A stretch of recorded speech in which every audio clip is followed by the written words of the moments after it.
It wasn't courage that brought her to that moment. It wasn't strength or even desperation. It was grief wearing the mask of determination. Sophia Martinez stood still under the harsh fluorescent lights of a public hospital morgue, the chill in the air slicing through her as if it were a punishment for surviving. In her hand, a fraying manila envelope held a collection of papers that felt more like a death sentence than a record of her mother's passing: the death certificate, the unpaid hospital bill, and a printed invoice for a modest funeral package she couldn't afford. The number at the bottom glared back at her like a cruel joke: $20,000. For most people, it might as well have been 2 million. For Sophia, it may as well have been the distance to the moon. She had $150 to her name and nothing to pawn but her soul, a soul shaped by years of minimum wage labor, relentless double shifts, and a life defined by surviving, not living. Her mother had scrubbed other people's floors and mended their clothes with swollen hands so Sophia could eat.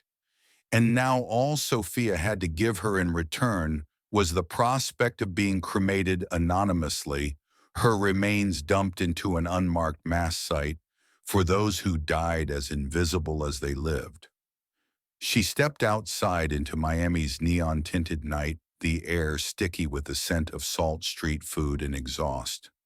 The city buzzed, pulsing with music and money and movement. But for Sophia, it all faded into background noise, just another reminder that life had moved on without her. Still in her stained housekeeper's uniform, she wandered to the back of the hotel she worked at, where the dumpsters sat behind a chain-link fence. There, amidst the stench of garbage and bleach, she sank to the ground. And somewhere between numbness and nausea, the idea came not as a thought, but as a reflex. The kind of reflex you only have when there's absolutely nothing else left to try. She took out her cracked phone, its screen barely holding together under shattered glass. She didn't think. She just typed, "Selling my virginity, $20,000 one night, no strings attached, serious inquiries only." Each word burned as she wrote it, branding her fingers, her future. But she posted it, and for the first time in days she felt something. Not hope, but momentum. Something had been set in motion. What followed was predictably horrific. Messages poured in, vulgar, explicit, transactional. She scrolled through bids and offers from faceless men who treated her body like a listing on Craigslist. It was a digital slaughterhouse of dignity. But then came a message unlike the others. It was quiet, clean, direct. No dirty language. No negotiating. Just a name, an address, a time. Ethan Caldwell. Tomorrow. 9 p.m., room 47A. Sophia didn't know what shocked her more: that someone had taken her seriously, or that it was him, the Ethan Caldwell. The billionaire hotel magnate whose name adorned the very resort she'd cleaned toilets in. A man whispered about in elite circles, nicknamed the Ice Prince because of his flawless image and emotionless demeanor. He was rich, ruthless, and untouchable. So what did a man like that want with her? She Googled him again, just to be sure. His face stared back at her from magazine covers, business profiles and gossip blogs, always alone, always unreadable. But now he was waiting for her, not as a maid, not as a woman, as a transaction. The next day felt like living in slow motion. Sophia went to work like nothing was wrong, scrubbed hotel tubs, changed linens for a honeymoon suite, polished champagne glasses that cost more than her rent. All while her brain screamed underneath the surface. She counted tips, saved crumbs from leftover pastries.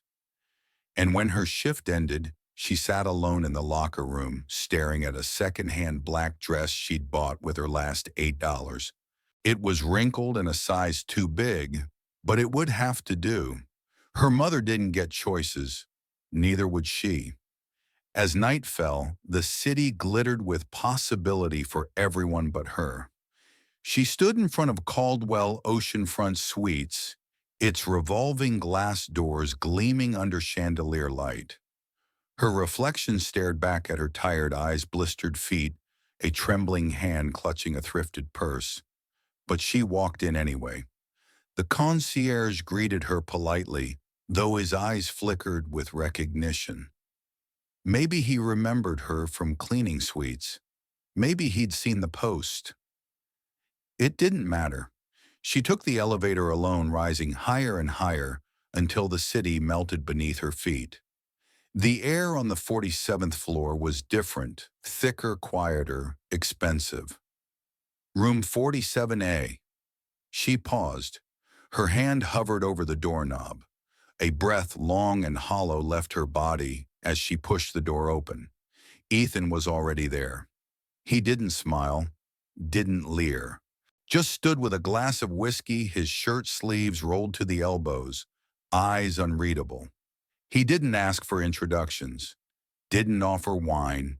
He simply stepped aside and let her enter. The suite was massive, minimalist, and cold, like a museum of wealth. Sophia didn't sit. She didn't know what to do. Until he spoke. Why that single word unspooled something in her. She could have lied, could have said nothing. But instead she told him the truth. About her mother, about the bill, about what it means to be poor in a city designed to crush the poor. He listened. Really listened. Not like a businessman preparing to respond. Like a man trying to remember how it feels to feel something. When she finished, she expected silence, maybe dismissal, but instead Ethan asked quietly, "What was she like?" Sophia blinked. No one had asked that. No one had cared. She told him.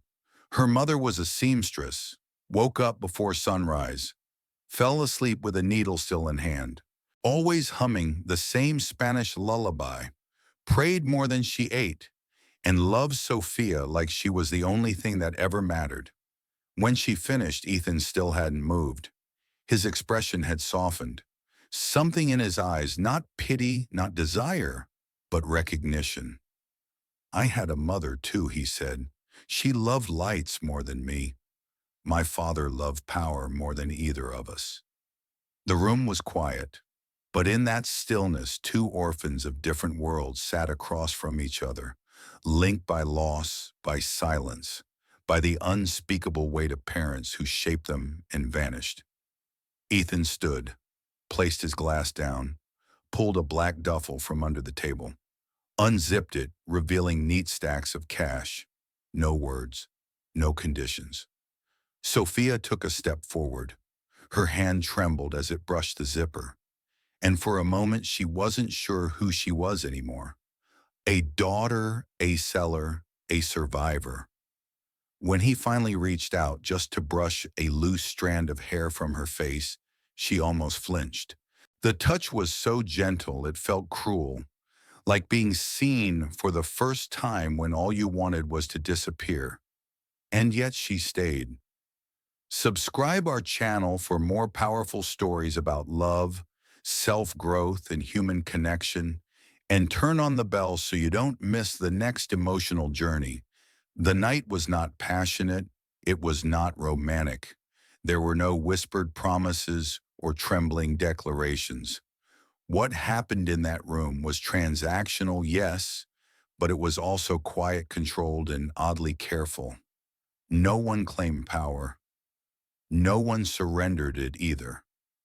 It was two people colliding in the bleakest chapter of their lives, sharing a moment shaped more by silence than by skin. When it was over, Ethan didn't ask her to stay. He didn't look at her like she owed him anything. Instead, he placed the duffel bag at her feet and turned away as if retreating into some emotional safe zone he had built long ago. Sophia stood, her dress wrinkled and damp at the seams. She gathered what was left of her dignity, pulled it over her shoulders like armor, and whispered, "Thank you." for not making me feel smaller than I already do." He didn't answer, but he nodded, and that was enough.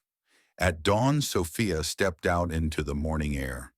The city had already begun to stir, joggers pounding sidewalks, cafes brewing overpriced lattes, delivery trucks rolling through intersections. She walked barefoot down the marble hallway, her heels tucked in her purse, the bag of cash pressed tightly against her ribs. And with each step, something inside her shifted. Not healing, not yet, but clarity. Her mother would be buried with a name in a headstone, and Sophia. She would find a way to carry this weight. 3 days later, Sophia stood at Miami Memorial Park, the humid air heavy around her like a blanket soaked in salt. Under the shade of a crooked mango tree, she watched as her mother's body was lowered into the ground. The gravestone was simple gray marble, slightly chipped, but the words etched into it were hers: Anna Martinez, a loving mother, loved without condition. She wore the same black dress from that night. It still smelled faintly of hotel perfume, of stale air conditioning, of sorrow. In her hand, she held a single white lily, too expensive for a bouquet, but just enough for closure. As the last shovel of dirt fell, she whispered promises her mother would never hear. "I'll live, Mama. I'll try, even if I don't know how." The world didn't stop for her grief. 1 week later, she showed up for a job she had forgotten. She even applied for a temporary administrative assistant at Caldwell Resort's downtown tower. It was supposed to be a desk job, just something clean, quiet, out of sight. But when she walked into the marble lobby and saw the company name gleaming above the concierge desk, her stomach dropped. This was his tower. At first, she told herself it didn't matter. She had every right to be there. She was qualified. This job had nothing to do with Ethan. But that resolve crumbled the moment she saw him again. He wasn't in a suit this time, just a gray shirt with the collar open, no tie sleeves rolled casually. Still unreadable, still watching. Their eyes met across the hallway. Neither of them blinked. Neither of them smiled. The space between them filled with all the things they hadn't said. He walked toward her, not fast, not slow, just certain. "Can we talk?" he asked the HR manager near her desk. They went into a meeting room. The door shut behind them. Sophia stood across from him, fists clenched to keep her hands from shaking. She didn't flinch when he finally broke the silence. "What are you doing here?" Her voice was low but steady. "I applied through a temp agency. Before, I didn't know this was your company." He said nothing for a long time, just looked at her, like he was trying to read her all over again. "This isn't about trouble," he said eventually. "It's about context." "Then leave the context out of it," she shot back, her spine stiff. "I'm not here for you, and I don't need anything from you." It should have ended there. He should have let her go. But life rarely wraps things neatly. She kept working. Her job was routine filing, emails, scheduling. But odd things kept happening. Her ancient company laptop was replaced with a new MacBook. Her uncomfortable plastic chair swapped out for an ergonomic one. Her software suddenly lightning fast. Each time she asked about it, HR shrugged and said company-wide upgrades. But no one else's desk changed, just hers. Then came the coffee, the tea, the muffin left on her desk with her name handwritten on the napkin. He didn't speak to her often, but when he did, it was never about the past. It was about details in a report, a note in a file, always professional but not indifferent. Still, she kept her distance. She didn't want comfort from the man who had once paid to occupy her pain. But Ethan didn't push. And in his restraint, he became harder to ignore. One evening, a storm rolled in. She was the last one in the office finishing a report. The rain pounded against the windows like fists. She wrapped her coat tighter and stepped outside, only to find Ethan waiting in a sleek black car. "Get in," he said. "You'll be soaked." She hesitated. Then she opened the door. They didn't speak much on the drive. But when she shivered, he shrugged off his jacket and draped it over her shoulders without a word. It smelled faintly of cedarwood and something expensive. She didn't give it back until they reached her building. Their hands brushed. He didn't linger, but she felt it, the weight of something unsaid between them. The next morning there was tea on her desk again. That was how it began. Not with fireworks, not with declarations, but with small deliberate acts that began to erode the wall she had built. He asked about her thoughts on workflow. She asked if he ever missed his mother. He left her a scarf during a cold snap. She brought him coffee one morning without realizing it. It was slow, unspoken, real. And just when she began to think maybe, just maybe, she could let herself feel something again, everything came crashing down. The email came without warning. An anonymous message blasted to the entire company. A screenshot of Sophia's post from months ago, the one she never thought would resurface. "Selling my virginity, $20, $1,000. Serious inquiries only." Attached was a photo, blurry shadowed but unmistakable. Her, in the hotel, captioned with Venom Boss's pretty little secret. Whispers exploded like wildfire. Every hallway, every break room, every elevator ride became an echo chamber of speculation and smirking curiosity. Eyes followed her like shadows. HR pulled her in for a supportive conversation wrapped in pity and polite concern. "Sophia, would you like to take some time off?" She pressed her lips together. No, I need to work." But the walls were closing in. That night, as she reached her apartment door, she found a tabloid wedged into the handle. Ethan Caldwell's $20 Virgin, her face plastered next to his, her shame now public currency. She didn't wait for a response from Ethan, didn't ask for rescue. She packed a small suitcase, took her mother's photo from the wall, and boarded the earliest bus out of Miami.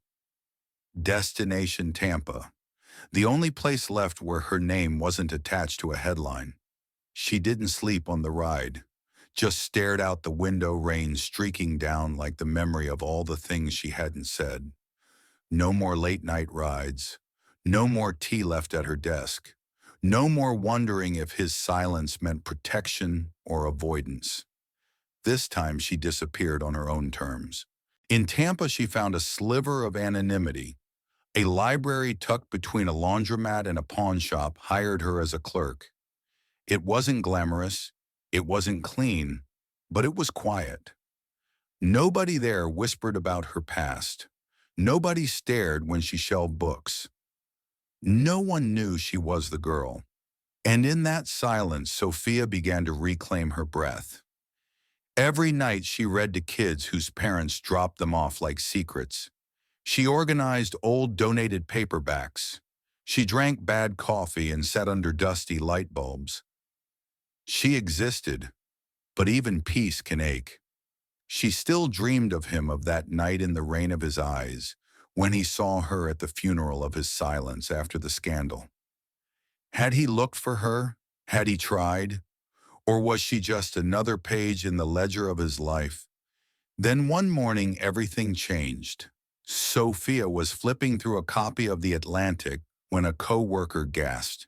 "Isn't this your hotel guy?" Ethan Caldwell was on the screen live, giving his first unscripted interview in over a year. No studio polish, no press team, just him. And this time he didn't talk about quarterly performance. He talked about shame, about class, about choice. "She didn't owe anyone an apology," he said. "Least of all me." And then, looking straight into the camera, I don't regret meeting her. I only regret making her feel like she had to disappear just to protect me." Sophia didn't cry. She just stared. Her hand gripped the counter as if letting go would collapse everything she'd rebuilt. That night she didn't sleep. She didn't pack. She just walked all the way to the bus station, bought a ticket home. When she returned to Miami, she didn't know what to expect. She didn't expect forgiveness, didn't expect applause. She only hoped he'd see her again, not as a secret, but as someone who mattered. He was already waiting, outside the company tower. No security, no cameras, just him. He didn't speak at first, just looked at her, like he'd been holding his breath since the day she left. She didn't ask why. She just walked into his arms, and this time it wasn't a transaction. It wasn't repayment. It was belonging. They didn't rush into anything. There was no fairy tale montage, no sudden redemptive wedding. They took time, went for walks, had long talks under soft cafe lights, argued about music, shared takeout containers in silence, and slowly love took root not in grand gestures but in small consistencies. The pregnancy wasn't planned, but when Sophia told him, Ethan didn't blink. "Then we raise her right," he said, "with honesty, with shelter, with more love than either of us got growing up." 9 months later, Isabella was born in a modest hospital room. Rain tapped gently against the window as she arrived. Sophia, drenched in exhaustion, held her daughter like a sacred vow. Ethan never left her side. They didn't stay in the city. They bought a small wooden home on the outskirts, nestled between meadows and whispering trees. Sophia planted flowers in the backyard. Ethan managed the business remotely but no longer lived behind glass towers. Their days became filled with gentle rituals. Morning tea, long walks with Isabella strapped to Ethan's chest, books left open on the porch, silence shared in comfort, not avoidance. They still got stares sometimes. People remembered, but no one whispered anymore. Not after Ethan faced his board, looked every shareholder in the eye and said, "If keeping Sophia means losing this company, then I'll rebuild one from scratch. With her." The board didn't fire him. They doubled their shares. But that wasn't the real ending. The real ending came on a spring afternoon as they stood beside Anna Martinez's grave under the old mango tree. Ethan knelt, hands in the soil, placing fresh flowers beside the headstone. "I promise," he whispered, "she'll never be alone again. I'll protect her, guard her, the way you did." Sophia stood next to him, tears falling, not from shame, not from fear, but from peace. Finally, because the truth is not every love story starts in a candlelit room. Some begin in a morgue in an act of survival. Some are born not from spark but from pain, and still they bloom. Sophia was no longer the girl in the post. She was a mother, a wife, a woman who had faced the abyss and come back.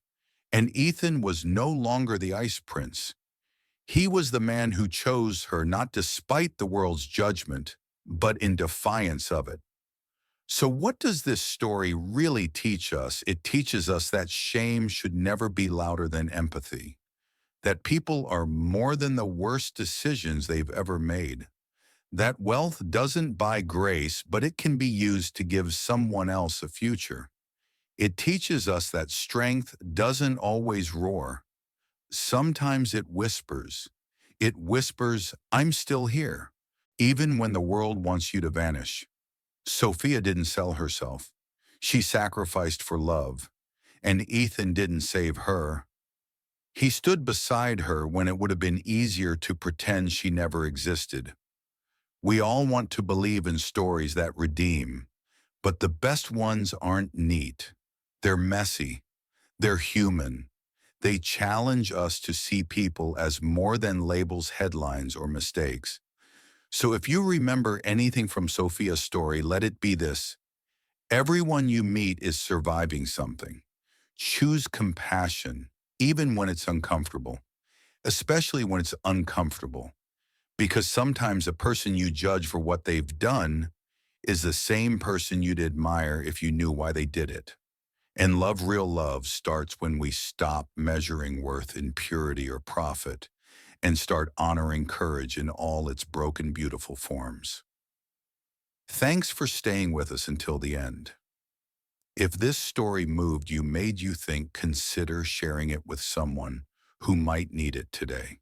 Subscribe our channel for more powerful stories about love, self-growth, and human connection, and turn on the bell so you don't miss the next emotional journey.